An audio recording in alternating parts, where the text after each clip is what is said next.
বিতর্ক এই টুর্নামেন্টে খেলবেন না বা তার খেলার চান্স নেই বললেই চলে। ঘনিষ্ঠ সূত্র বলছে যারা এখনো নাকি বিতর্কের পাসপোর্ট প্রসেসিংটাই শেষ হয়নি। বাংলাদেশ ফুটবল ফেডারেশন কিভাবে তাহলে তার টিমে রাখলো, মানে পুরো বিষয়টা আমার ধোঁয়াশা লাগছে। লাতিন বাংলা সুপার কাপ খেলতে এরই মধ্যে বাংলাদেশে রওনা দিয়েছেন কাসপার হক, ইব্রাহিম নেওয়াজ ইংল্যান্ড থেকে রওনা দিয়েছেন। ওদিকে অস্ট্রেলিয়া থেকে ঈশান মালিক, আরও যাদের আসার কথা বেশিরভাগই সব রওনা দিয়েছেন। বাংলাদেশের প্রবাসী ফুটবলাররা যারা বাংলাদেশের অরিজিন ফুটবলার যারা লাতিন বাংলা সুপার কাপ খেলতে বাংলাদেশে আসছেন তারা কিন্তু বিতর্ক চাকমার কি খবর?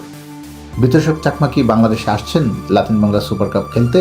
এই প্রশ্নটা কেন হঠাৎ করে আমি করছি বা এই প্রশ্নটা এই মুহূর্তে কেন করছি? এই মুহূর্তে করার এই কারণেই গত 2-3 দিন ধরে আমরা যেটা জানছিলাম যে দুবার টিম দিতে দেখলাম।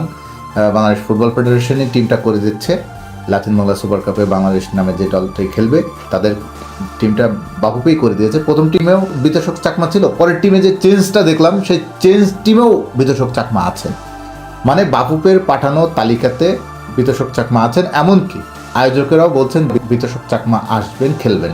আমরা সোমবারও শুনলাম যিনি এর মূল আয়োজক, লাতিন বাংলা সুপার কাপের আয়োজক এমডি আসাদুজ্জামান, এবি বক্সিং প্রমোশনের ম্যানেজিং ডিরেক্টর, তিনি নিজে বলছিলেন, আমাদের লিস্টটা বলছিলেন কারা কারা এই লাতিন বাংলা সুপার কাপে খেলতে আসছে, যে প্রবাসী ফুটবলাররা বা বাংলাদেশের অরিজিন ফুটবলাররা যারা আসছেন তাদের তালিকা তিনি আমাদের শোনাচ্ছিলেন।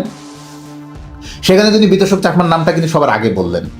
তার মানে যার নামটা সবার আগে বা যে নামটা আমরা ধরে নিয়েছি আসবে, হঠাৎ তার ঘনিষ্ঠ সূত্র বা তার যারা খুব কাছের সূত্র তাদের কাছ থেকে আমি তাদের নাম সঙ্গত কারণেই বলতে চাচ্ছি না, তারা আমাকে জানালেন বিতর্ক এই টুর্নামেন্টে খেলবেন না বা তার খেলার চান্স নেই বললেই চলে।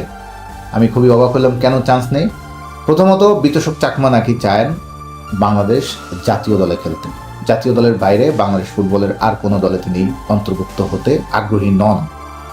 এরই মধ্যে বাংলাদেশের 2-1টি ক্লাবের থেকেও তার প্রস্তাব ছিল গত কয়েক মাসে, তিনি সেসব কোনো ক্লাবের প্রতি তিনি আগ্রহ দেখাননি। তার একমাত্র আগ্রহ বাংলাদেশ জাতীয় ফুটবল দল, এটি খেলার স্বপ্নই তিনি দেখছেন অনেক দিন। সেই কারণে তিনি জুনের ট্রায়ালে এসেছিলেন বাংলাদেশে এবং সেই ট্রায়ালে তিনি অসাধারণ তার স্কিল শো করেছিলেন। দুর্দান্ত 2টি গোল করতে আমরা দেখেছিলাম যে প্রদর্শনী ম্যাচটা হয়েছিল। বিতর্ক চাকমা সে কারণে সবার নজরে ছিল এবং সবার আগ্রহের ওই সময় খুবই তিনি অসাধারণ একটা পারফরমেন্স দেখিয়েছিলেন। বিতর্ক চাকমাকে নিয়ে এই কারণে এত আলোচনা। সেই বিতর্ক চাকমা ন্যাশনাল টিমের বাইরে তিনি আর অন্য টিম নিয়ে চিন্তা করছেন না। আর আরেকটি বিষয়, আমি এটা নিয়ে আসলে খুব কনফিউজড। আয়োজকেরা বলছেন না, আমরা তার ঢাকায় আসার ব্যাপারে প্রসেসিং সবই করছি, কিন্তু তার ঘনিষ্ঠ সূত্র বলছে যারা এখনো নাকি বিতর্কের পাসপোর্ট প্রসেসিংটাই শেষ হয়নি। মানে আমার কাছে এটা আসলেই খুবই কনফিউজিং। যদি তার পাসপোর্ট প্রসেসিং কমপ্লিট না হবে তাহলে বাফুপের টিমে কেন তাকে রাখা? বাংলাদেশ ফুটবল ফেডারেশন কিভাবে তাহলে তার টিমে রাখলো? মানে পুরো বিষয়টা আমার ধোঁয়াশা লাগছে বিতর্ক চাকমার বিষয়টা নিয়ে। এটা একটু আমার মনে হয় আরো খোলাসা করা উচিত। বিতর্ক চাকমা মানে বিষয়টা একদম ক্লিন, যদিও আয়োজকরা দাবি করছে যে বিতর্ককে আমরা নিয়ে আসছি, বিতর্ক খেলবে এই টিমে। আরহাম ইসলাম, ইব্রাহিম, কাসপার, ঈশান, যেসব প্রবাসী ফুটবলাররা আসতে চাইছেন বাংলাদেশ লাতিন সুপার বাংলা কাপে, অলরেডি তারা অনেকে রওনা দিয়েছেন যেটা বললাম, কিন্তু সেখানে বিতর্ক চাকমার ব্যাপারটা নিয়ে আমি এখনো যখন আমি কথাটা বলছি নিশ্চিত হতে পারিনি। সুতরাং আমার এখনো মানে সন্দেহটা রয়ে গেছে আদৌ বিতর্ক চাকমা লাতিন বাংলা সুপার কাপ খেলবেন কিনা। সেটি আমরা আরও পরিষ্কার হয়ে যাব, কারণ সবাই কালকে ঢাকা পৌঁছে যাবে।